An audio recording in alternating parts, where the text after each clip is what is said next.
আসসালামু আলাইকুম ওয়া রাহমাতুল্লাহি ওয়া বারাকাতু। খুবাইব ইবনে আদি ইবনে মালিক রাদিয়াল্লাহু তাআলা আনহু ইসলামের জন্য শুলে চড়ে শাহাদাত বরণকারী সর্বপ্রথম মনীষী।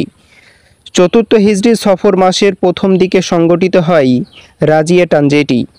তখন তিনি হুজাইল গোত্রের বিশ্বাসঘাতকদের হাতে বন্দী হন।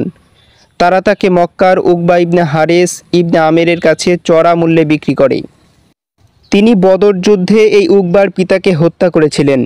তাই পিতার প্রতিশোধ গ্রহণ করার জন্য উকবা ইবনে হারেস তাকে আনন্দের সঙ্গে খরিদ করে এবং শিকলে বেঁধে একটি কক্ষে আবদ্ধ করে রাখে। কাফেররা যখন খুবাইব রাদিয়াল্লাহু তাআলা আনহুকে হত্যার পূর্ণ প্রস্তুতি নিল, তখন তিনি হারেসের এক কন্যার কাছে শরীরের পশম পরিষ্কার করার জন্য একখানা খুর চাইলেন। সে তাকে তা দিল। ইতি সময়ে অসতর্কতার মধ্যে তার কাছে একটি শিশু হাঁটতে হাঁটতে চলে আসে খুবাইব রাদিয়াল্লাহু তাআলা আনহুর কাছে। খুবাইব তাকে আদর করে কোলে নিলেন। হারেস কন্যা শিশুর খোঁজ নিয়ে যখন দেখতে পেল শিশুটি খুবাইবের উরুর উপরে আর খুবাইবের হাতে খুর, এই দৃশ্য দেখে সে আঁতকে উঠল।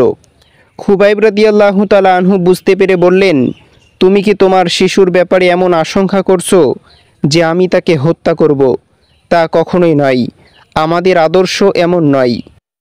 হারেসের এই কন্যা পরবর্তীকালে ইসলাম গ্রহণের পর বলেন, আমি খুবাইবের মতো উত্তম বন্দী দেখিনি। আমি তাকে আঙ্গুরের থোকা থেকে আঙ্গুর খেতে দেখেছি, অথচ তখন মক্কায় কোনো আঙ্গুর ছিল না। অধিকাংশ তখন তিনি লোহার শিকলে বাঁধা ছিলেন। এই আঙ্গুর তার জন্য আল্লাহর পক্ষ থেকে প্রদত্ত রিজিক ছাড়া অন্য কিছুই নয়।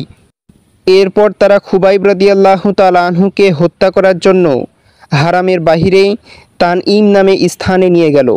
সেখানে তাকে ফাঁসি দেওয়ার জন্য ফাঁসি কাষ্ঠ প্রস্তুত করা হলো। ঢাক ঢোল পিটিয়ে নারী পুরুষ বালক বৃদ্ধ নির্বিশেষে সব শ্রেণীর লোক জড়ো করা হলো, কারণ খুবাইব রাদিয়াল্লাহু তাআলা আনহুর ফাঁসিটি ছিল তাদের জন্য বড় ধরনের আনন্দের বিষয়। শত শত দর্শকের সামনে কিছুক্ষণের মধ্যেই ফাঁসি কার্যকর করা হবে। তখন খুবাইব রাদিয়াল্লাহু তাআলা আনহু বলেন, তোমরা আমাকে 2 রাকাত নামাজ পড়ার সুযোগ দাও। খুব সংক্ষেপে 2 রাকাত নামাজ পড়লেন, দীর্ঘ করলেন না। নামাজ শেষ করে বললেন, আমি মৃত্যুর ভয়ে নামাজ দীর্ঘায়িত করেছি। তোমরা এমনটা না ভাবলে আমি নামাজকে আরও দীর্ঘায়িত করতাম। হত্যার আগে 2 রাকাত নামাজ পড়ার সুন্নত তিনি চালু করলেন। এরপর তিনি মহান আল্লাহকে সাক্ষী করে বললেন, এদেরকে এক এক করে গুণে রাখুন, এক এক করে তাদের হত্যা করুন এবং তাদের কাউকে ছেড়ে দেবেন না। এর সঙ্গে আরও 2টি কবিতা আবৃত্তি করলেন। আমি যখন মুসলমান অবস্থায় মৃত্যুবরণ করব, আল্লাহর সন্তুষ্টি কামনায় আমার মরাদেহ কোন পার্শ্বে ঢলে পড়ে তার কোনো পরোয়া আমি করি না। এসব যা কিছু হচ্ছে সবই আল্লাহর জন্য। তিনি যদি চান বরকত দিতে পারেন ছিন্ন ভিন্ন সকল অঙ্গে। এরপর উকবা ইবনে হারেস তার সহযোগী সহ ফাঁসি কার্যকর করে। খুবাইব ফাঁসি কাষ্ঠে শেষ নিঃশ্বাস ত্যাগ করে শাহাদাত বরণ করেন। এভাবেই তিনি হলেন সর্বপ্রথম সাহাবী যিনি মহান আল্লাহর সন্তুষ্টি অর্জনের জন্য ফাঁসি কাষ্ঠে ঝুলে শাহাদাত বরণ করলেন। মৃত্যুর পর খুবাইব রাদিয়াল্লাহু তাআলা আনহুর চেহারা কুদরতিভাবে ক্যাবলামুখী হয়ে গেল। কাফেররা ক্যাবলা থেকে ফিরিয়ে দিতে চাইল, একবার নয় বহুবার চেষ্টা করেও ব্যর্থ হলো। কাফেররা খুবাইব রাদিয়াল্লাহু তাআলা আনহুকে হত্যা করার পর ফাঁসি কাষ্ঠে ঝুলিয়ে রাখল। পাহারাদারের জন্য নিযুক্ত করল 40 জন লোক। তাদের সবাই ছিল বখাটে, নেশাগ্রস্ত। তারা লাশটি ঘিরে পাহারা দিচ্ছিল। এদিকে রাসূলুল্লাহ সাল্লাল্লাহু আলাইহি ওয়াসাল্লাম জানতে পারলেন খুবাইব রাদিয়াল্লাহু তাআলা আনহু ফাঁসির কাষ্ঠে ঝুলন্ত অবস্থায় আছে।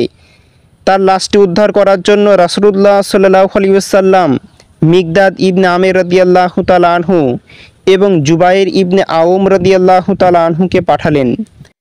তারা তানঈমে এসে দেখলেন 40 জন নেশাগ্রস্ত লোক খুবাইবের লাশটি পাহারা দিচ্ছিল। তারা সুকৌশলে লাশটি নামালো। তখনও তার লাশটি সম্পূর্ণ তরতাজা ছিল। জুবাইর রাদিয়াল্লাহু তাআলা আনহু নিজের বাহনের উপর খুবাইবের লাশটি উঠালেন।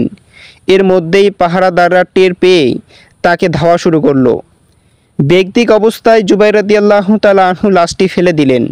সঙ্গে সঙ্গে আল্লাহর ভূমি খুবাইব রাদিয়াল্লাহু তাআলা আনহুর লাশটি গিলে ফেলল।